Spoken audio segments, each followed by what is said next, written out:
There are going to be very few gamers that haven't played Sonic the Hedgehog 2. In my opinion, and a lot of people's opinion, it is the best Sonic game made to date. And like me, most have probably completed it more times than they can probably count.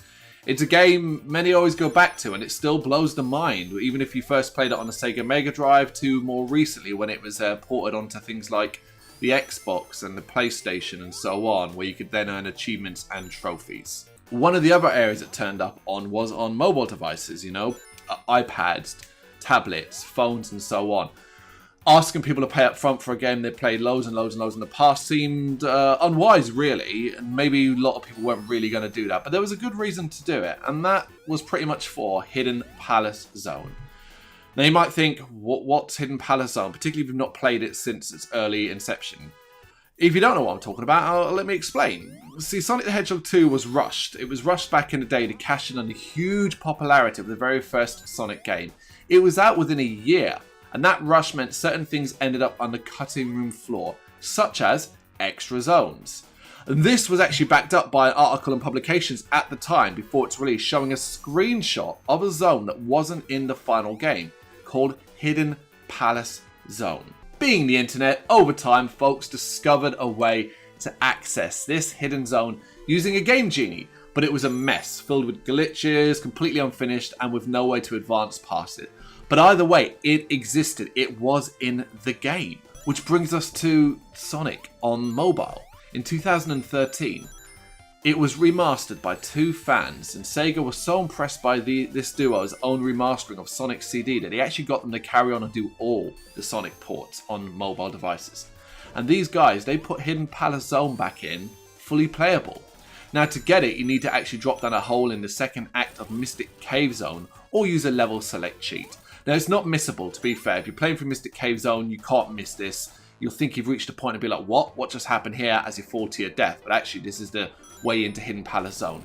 Do that and you'll finally get to play a brand new Sonic 2 zone.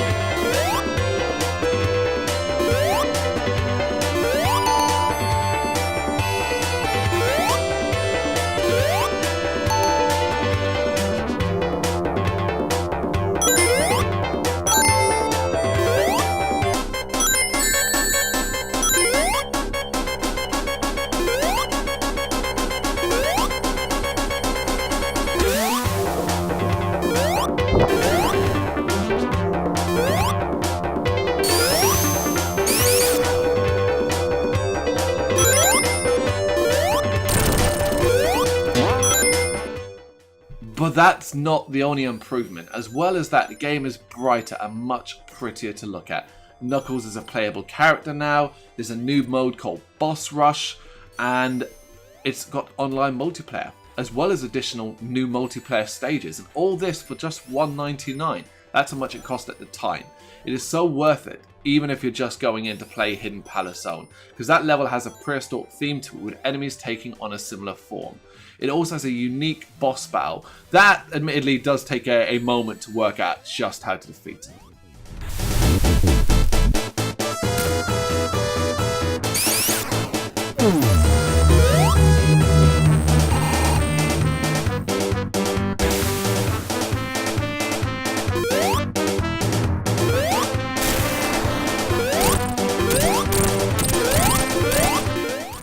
To make the whole experience even better, there is now a save system that saves at the start of an act. Should you lose all your lives, that save is sitting pretty for you, or if you really want to go old school, you can just play using that old style with no saving at all. Now, obviously being on mobile, one of the things that comes up often are the controls. Sonic would require quite deft touches, and obviously in a mobile game, often controls can be a bit of an issue, but here the touch screen controls are excellent, with your thumbs doing all the work, and it never feels any worse for it. Occasionally your left thumb or your right thumb might slip off, and meaning that you kind of stop abruptly, but for the most part it works really, really well. It's never going to be a complete replacement for a control pad, but this is certainly one of the better controls on a mobile game. And truth be told, this is the most definitive version of Sonic 2 I personally have ever seen. And you can see the love in the handiwork that has gone into making this game as perfect a Sonic experience as possible. They've taken what was great about it and made it even better, then added more content. Simply put, this is how you do a mobile adaptation. This is how you do a almost like a remake / reimagining of an old game. So if you want to play Sonic 2 and it's been a while, I suggest you pay the money, get it on your mobile device and play it this way.